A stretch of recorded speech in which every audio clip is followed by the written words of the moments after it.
Hello. I want to talk about US Marine Rifleman. Now, I have written quite a long passage about him, but a lot of people say it's too long to read, so I've been asked to make this video. Now, I suffer from Asperger's, and I had to go and see a speech therapist as a child. So if I stammer over a few words, I ask you to excuse me. But I'm going to read this now. Warning, warning, warning. As a well as a well-read military history buff and as a British patriot, I feel it is my duty to expose a fraud. First, so that no one gets the wrong idea, I am not anti-American. I even drink with Americans in Britain's smallest pub, the Nutshell, in Bury St Edmunds. In fact, it's not the smallest pub anymore. It's the second smallest because another pub opened up a few months back in Margate, but that's either here nor there. And I have the utmost respect for the United States Marine Corps. The fraud in question, US Marine Rifleman o311, aka Anthony Cadway, aka 373 Div, aka plus Corsair, and many others. He hates the British and has made numerous anti-British videos.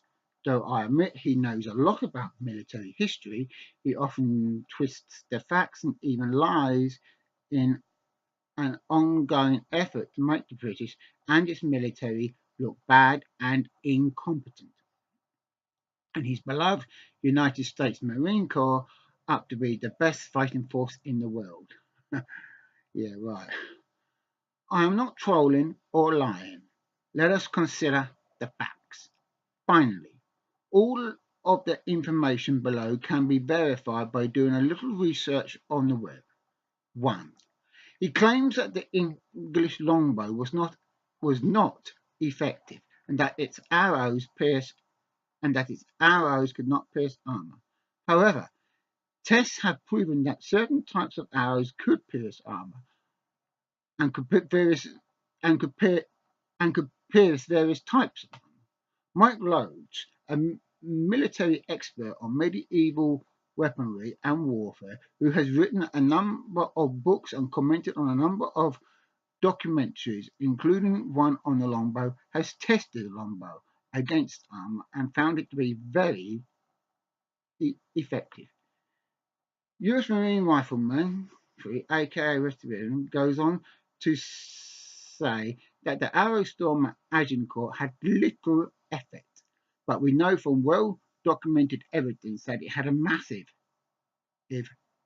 effect, as it did at Poitiers, Gresset, Falkirk, and elsewhere. 2. He claims that the British deliberately caused the famines in India using the BBC as his source. But on checking the site he was referring to, I discovered that the BBC said nothing of the kind. They were, in fact, quoting an Indian nationalist. Wikipedia, an American site, says, as do dozens of other sites, that the famines were caused by natural events. On average, there was a major famine every 40 years in India.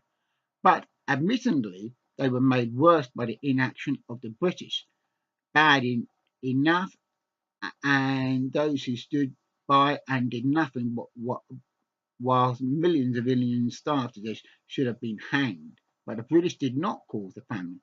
In fact, in the 1944 famine, Winston Churchill had hundreds of ships diverted away from the fighting to carry grain from Australia and Argentina to what is now Bangladesh.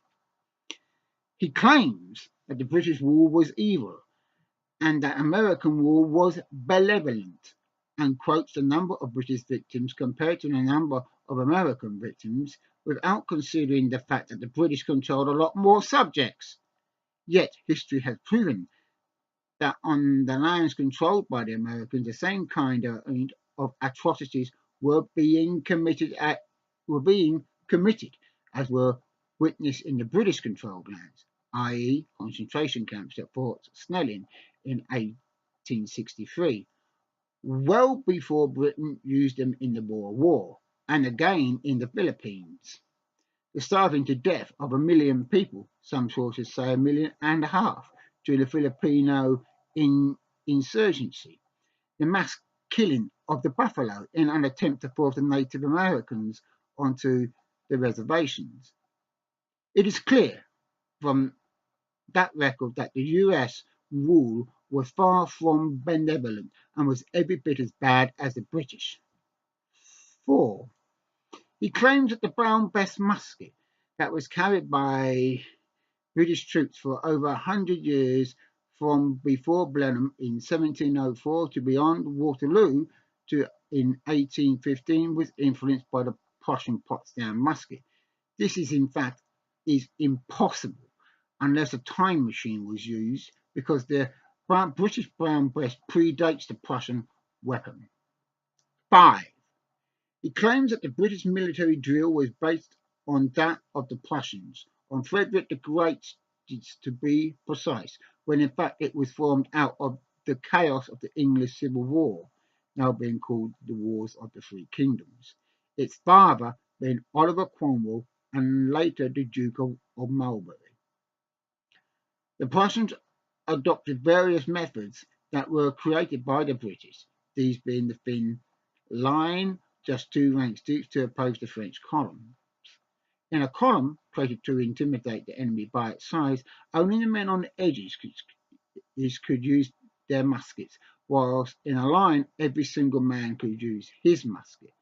The British created ripple fire, this being when the platoons, one after the other, fired, first A and B, C, D, E. When the last platoon had fired, A had reloaded and was ready to shoot again, the fire rippling along the front of the brigade. 6. He claims that the War of 1812 was not over Canada, yet US President Madison wrote in his own papers dated 1811 his desire to conquer Canada, to include all the English-speaking peoples in North America into one country. What his plans were for the French Canadians is uncertain. Thomas Jefferson wrote, "Invading Canada will just be a matter of marching." 7. He claims that the SMLE Lee Enfield was inferior to the Krag and other rifles, but it was used in the Second World War, both World Wars I and II, and in Korea and elsewhere by the British Army.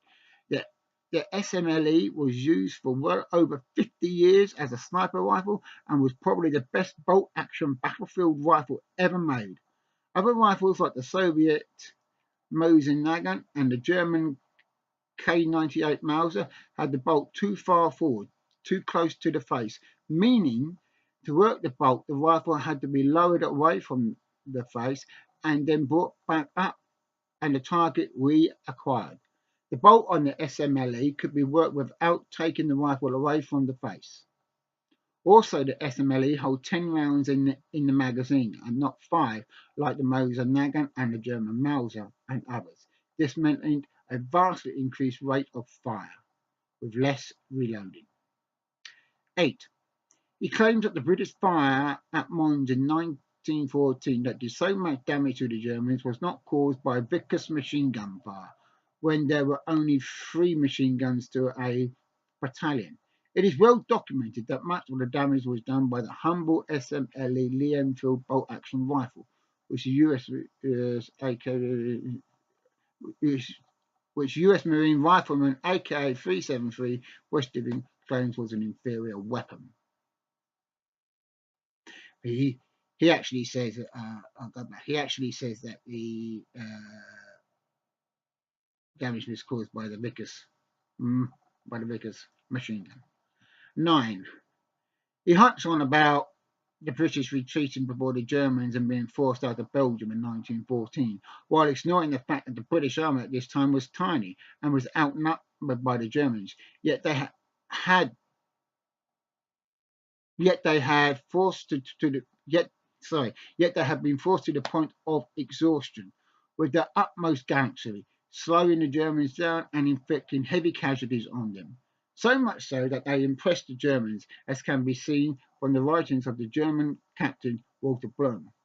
This is what he said: "The men are chilled to the bone, almost too exhausted to move, and with the depressing consciousness of defeat weighing heavily upon them. A bad defeat. There can be no gainsaying it. We have been badly beaten, and by the English, whom we had laughed at a few hours before." The Kaiser had called the British army in France and Belgium contemptible, that contemptible little army, ever since the British soldiers of 1914 were called the Old Contemptibles, a badge which they flaunted, a title which they adopted with honour. After the Battle of the Mons, the Germans were no longer laughing. He harps on about British defeats in the early years of World War II, while ignoring those defeats suffered by the Americans in their early battles, i.e., the fall of the Philippines, Wake, Guam, Savo Island, and the Battle of the Kasserine Pass in Tunisia. Both Britain and the United States entered the war unprepared, and this led to defeats during their early encounters with the enemy. This in no way reflects badly on the American and British fighting men, but rather on the politicians who refused to modernize and who sent them off to war unready, and on the generals who used outdated tactics. 11. He claims that the Americans saved the British twice from the Germans. How? In both World Wars, the British Navy was the most powerful navy in the world. Just how was Germany going to ship an army across the sea in the teeth of the Royal Navy? During the First World War, after the Battle of the Main, the front had stagnated into trench warfare, with neither side advancing more than a few thousand yards at a terrible cost. The Western Front had become a war of attrition, with Britain and France, with their massive manpower source from the empires, were better suited to fight. Even after Germany was able to transfer divisions from the east to the west after the surrender of Russia. In World War II, the British won the Battle of Britain, flying British assignment and built Hawker Hurricanes and Supermarine Spitfires in 1940. The Lend-Lease Bill was not passed until 1941. In any case, documents recovered by the Soviets in Hitler's bunker in Berlin in 1945 show that the Germans never seriously contemplated invading. They were hoping to bomb the British into submission, so that Churchill would recognise the German control of mainland Europe. The whole of Operation Sea Lion was a march designed to take eyes away from the build-up of Axis forces in Poland, ready for the attack on the Soviet Union, Operation Barbarossa, and to intimidate the British into thinking an invasion was coming. Hitler said to Field Marshal von Rundstedt, who commanded all German forces in the West at that time, "I have no intention of going ahead with Sea Lion. There is no bridge over the sea. On land I am brave, but at sea I am a coward." The German losses of experienced crews during the Battle of Britain would affect their performance in the Soviet Union, when a number of German pilots and crew were killed because they fell asleep at the controls of their aircraft, having been worked to a point of exhaustion in an attempt to make up for the shortage of aircraft. Also, the German landing craft were converted Rhine River barges, totally unsuited to the conditions of the English Channel, and would have been swamped in as much as a tiny swell. Military experts who have done war games after the war have all concluded that an attempted invasion of Britain would have failed. 12. He hypes on about the fall of Singapore, whilst ignoring the fact that the British were mostly raw recruits, as the better trained men were already in action in North and East Africa or were kept at home waiting for an invasion that never came. Some of them had never even fired a rifle, even in training. The Japanese, however, were hardened veterans from their war in China. The Japanese also had complete air superiority and tanks, Type 80s and Type 97s. The British, not believing that tanks could be used effectively in the jungles of Malaya, did not have a single tank in the area and very few anti-tank guns. At the same time, the Americans lost in the Philippines, and they did have tanks, M2 Stuarts, which were superior to the Japanese Type 80s and Type 97s. At this time, the Japanese tanks in the Philippines did not have armor-piercing ammunition, only high explosives which could not penetrate the M2s, while the American tanks did have armor-piercing rounds and could penetrate the Japanese armor. 13. He made a video called Ottoman Victories Over the British, mainly cut Amara and Gallipoli, while ignoring the fact that the British and Commonwealth forces beat the Ottomans more times than the Ottomans beat the British and Commonwealth. 14. He hypes on about the British defeat at Arnhem, even going on as far to say on one channel that the powers would fail under pressure because they surrendered in a battle that took place 70 years ago. Yeah, right. He ignores the fact that the powers went into Arnhem lightly equipped, mostly with infantry weapons. The powers were expected to hold out for 3 days against normal German resistance. The powers, however, found that they had landed on 2 SS Panzer divisions, equipped with half-tracks, self-propelled guns and tanks, including King Tiger tanks. Yet the powers hold out for 9 days, when they were only expected to hold out for 3.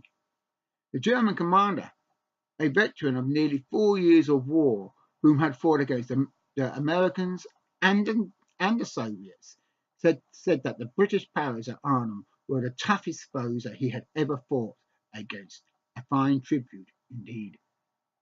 15. He claims that many British powers at Arnhem were rescued by the Americans.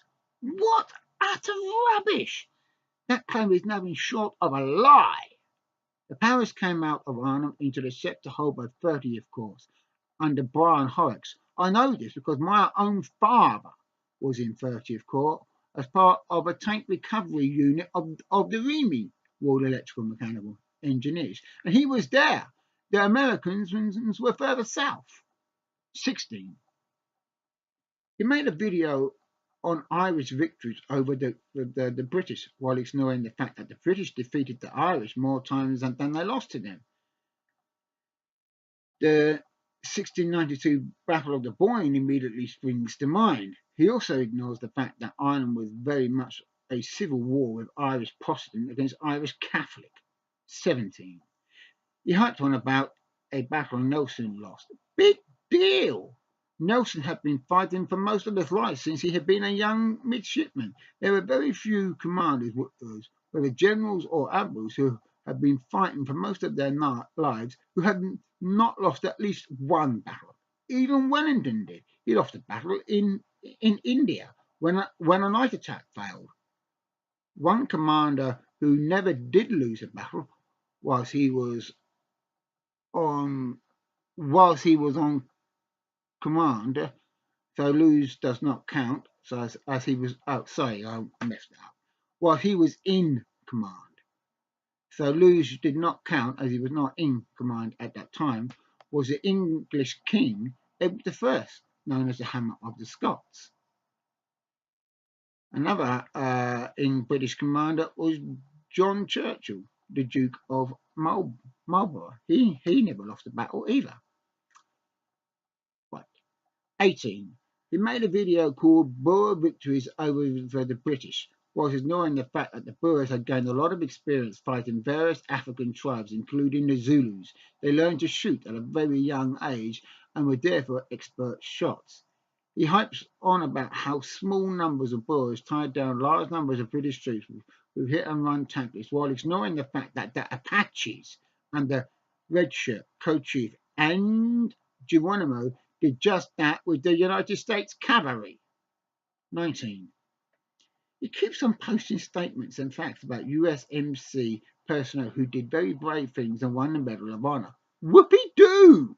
So there are British and Commonwealth soldiers who won the Victoria Cross, but we do not see people boasting about it all over YouTube. 20. He claims that the British did very little to defeat Napoleon, claiming that the British army was tiny compared to those in Austria, Prussia, and Russia, which admittedly did most of the fighting on land. However, he ignores the fact that British money was pouring into those countries. Without British money, Spain and Portugal could not have carried on fighting, and if they had fallen, large numbers of French troops would have been free to fight elsewhere. Also, Napoleon said he would rather face three battalions of Austrian, Prussian, or Russian troops than one battalion of British regulars. A fine tribute, especially when one thinks that at one time Napoleon did not have much regard for the British army. 21. He made a video about the British surrender at Yorktown in 1781 to the Americans and French during the American War of Independence, without mentioning the fact that the British were outnumbered and low on supplies at Yorktown. 22. He claims that the British Empire was dismantled by Roosevelt. What hoppycock! The Americans played no part in the dismantling of the empire, which fell apart mostly because the British realised that they were entering a new age and that the age of imperialism was over. Compared to the French and Portuguese, the British withdrawal from empire was relatively peaceful. Many of Britain's post-war World War II wars was a result of Britain helping her former colonies gain their feet, i.e. Malaya, where it was deemed necessary to defeat the CTs, communist terrorists, before giving Malaya independence. A couple of colonies were given independence against their will, Guyana and Belize, who did not want independence. 23. He claims that the surrender by a force of Royal Marines to an Iranian Coast Guard was an act of cowardice, when in fact the Royal Marines were ordered to surrender by the British naval commander in order to avoid unnecessary bloodshed.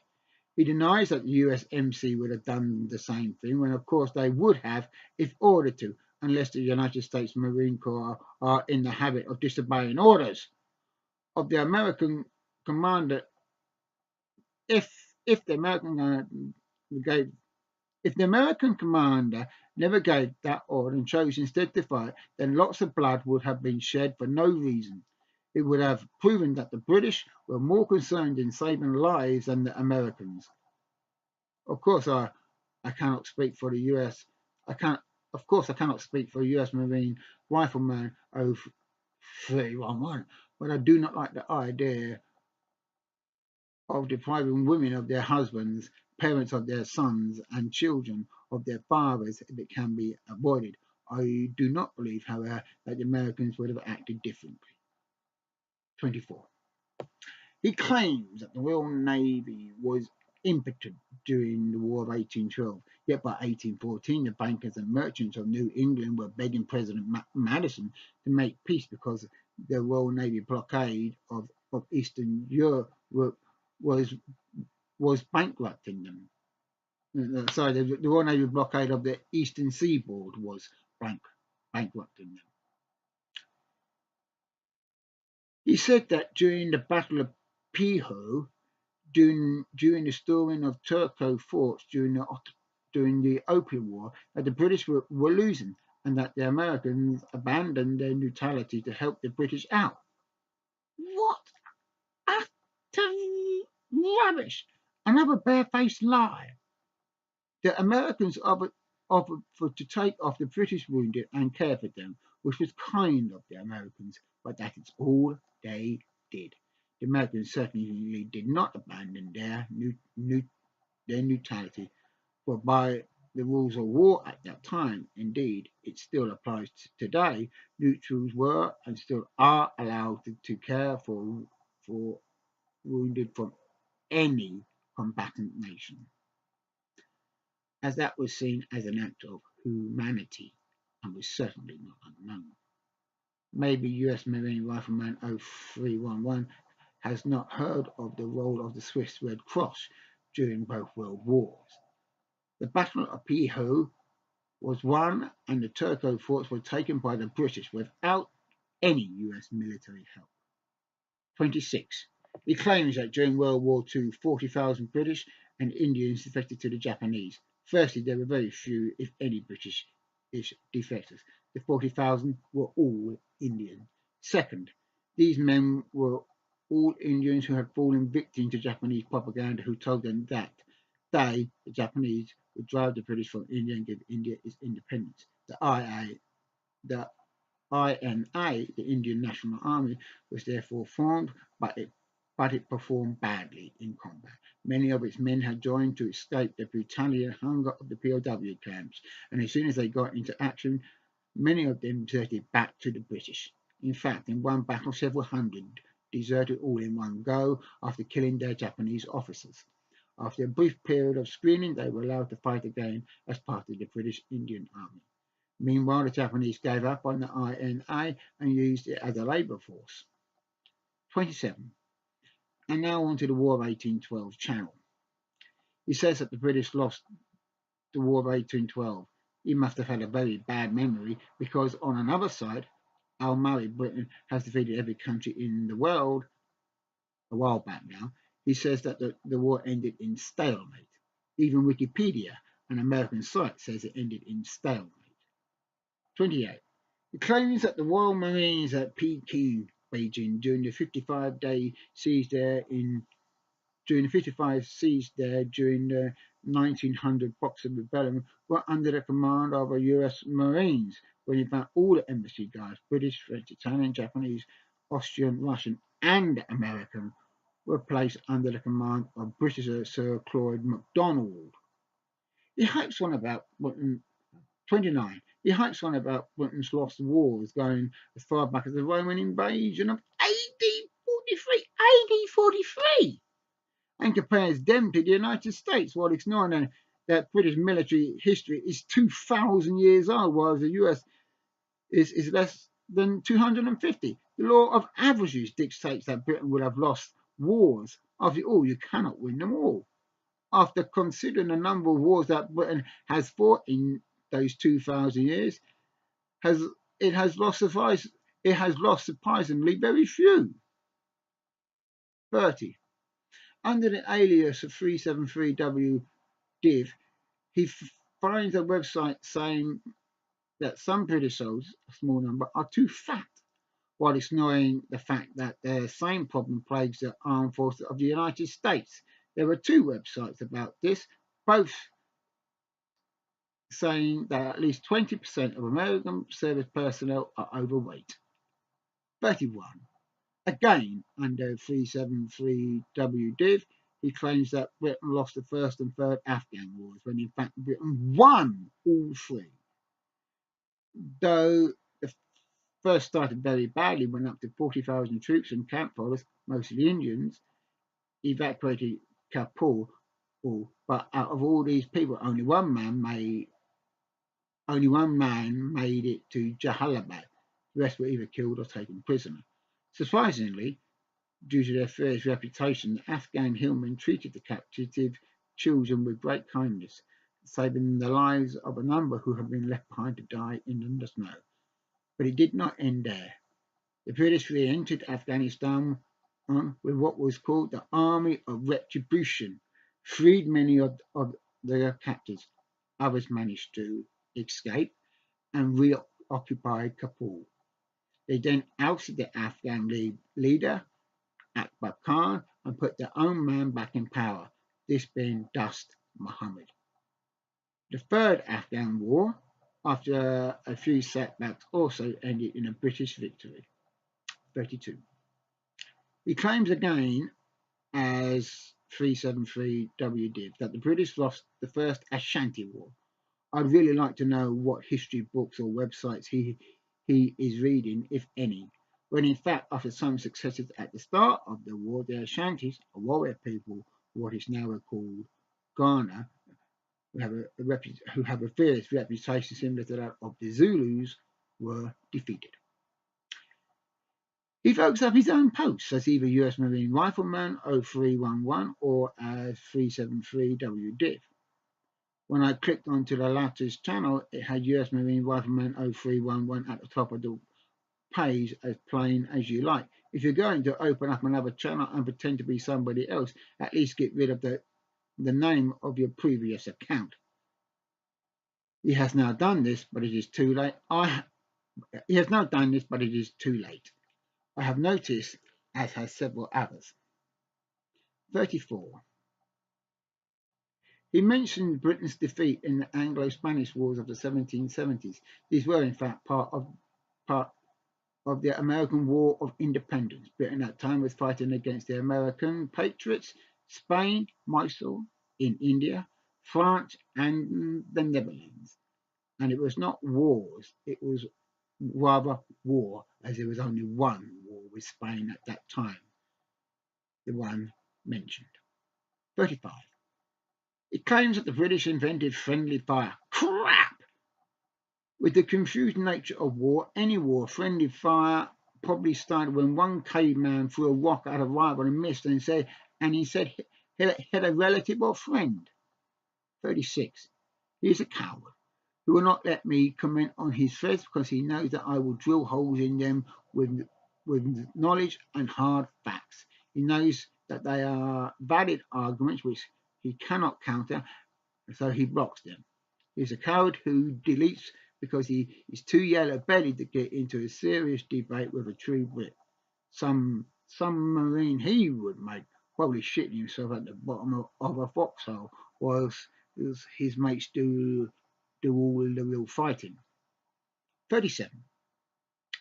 He claims to have served in the United States Marine Corps, but looking at his posts, he's too disrespectful of his allies and full of the wrong attitude to have served. I do not believe that he served in the regular US Army or even in the National Guard, let alone the USMC. He is nothing but a keyboard warrior, pretending to be something that he is not. 38. He claims that the bolt pull length on the USMLE Enfield, see Part 7, was not a factor. Yet it bloody well was, because it vastly increased the rate of fire, and the rate of fire has always been a factor. Let us consider Stephen Ball's words, author of Osprey Publishing book Combat, British infantryman against the German infantryman, Somme, 1916. The GEW 98K Mauser was one of the most accurate rifles of its day, and its length gave it a long reach. However, its 5-round magazine, longer bolt pull operation, and overall length gave it a rate of fire slower than that of the USMLE, and it was not easy to handle in the confines of a trench. The USMLE short bolt pull and charger loading magazine gave it a rate of fire of over 15 rounds per minute. Designed as a universal weapon and weighing 18 lb or 13 oz, it was relatively short at 44 inches and thus reasonably handy, even in the confines of a trench. 39. And now he goes on about the surrender of the Royal Marines in Port Stanley during the 1982 Falklands War. Now he's really getting desperate here. Let's look at the facts. 80 men, 57 Marines, 11 sailors, and the rest Falkland Islands territorials. Invading Argentines, 3,000, with warships, including a bloody destroyer, supported by armed tracks, APCs, and helicopters and attack jets. The Royal Marines resisted against his overwhelming odds for 24 hours, with hours before being ordered to lay down their arms by the island's governor. Yet US Marine Rifleman o311 condemns them for surrendering. 80 men against 3,000! Given the odds weighed against him, I do not believe that any fighting force anywhere in the world could have done different. 40. He hypes on about the Turks beating the British in the first and second Transjordan campaigns, where the British lost around 3,000 men, while ignoring the fact that the British won the third campaign, where they destroyed the whole Turkish German army. 41. He makes a list that the US won on its own and mentions in the campaign. He makes a list of wars that the US won on its own and mentions the Cambodian campaign. Yeah, I remember reading that the elite South Vietnamese Tigers and Rangers were heavily involved in that, which was in fact part of the Vietnam War, which the US lost. 42. And now he claims that the British Empire controlled mostly desert and tundra, when I point out that India, along with Pakistan and Bangladesh, are the world's second highest population. He hypes on about the Indians being equipped with matchlocks when at Assay and when at Assay, the Maratha was when at Assay the Maratha was equipped and trained by the French. 10,900 regulars, whom Wellington said were as good as any European regular force. The Marathas also had 100 cannon, while Wellington only had 17. Outnumbered and outgunned, Wellington still won the battle. 43. He made a video on a history of Royal Marine blunders, whilst ignoring the fact that the Royal Marines have been involved in a hell of a lot more battles and wars than the US. The Royal Marines were created in the 17th century, over 100 years before the US even existed. He also ignores the fact that he also ignores the blunders made by his beloved US Marine Corps. 44.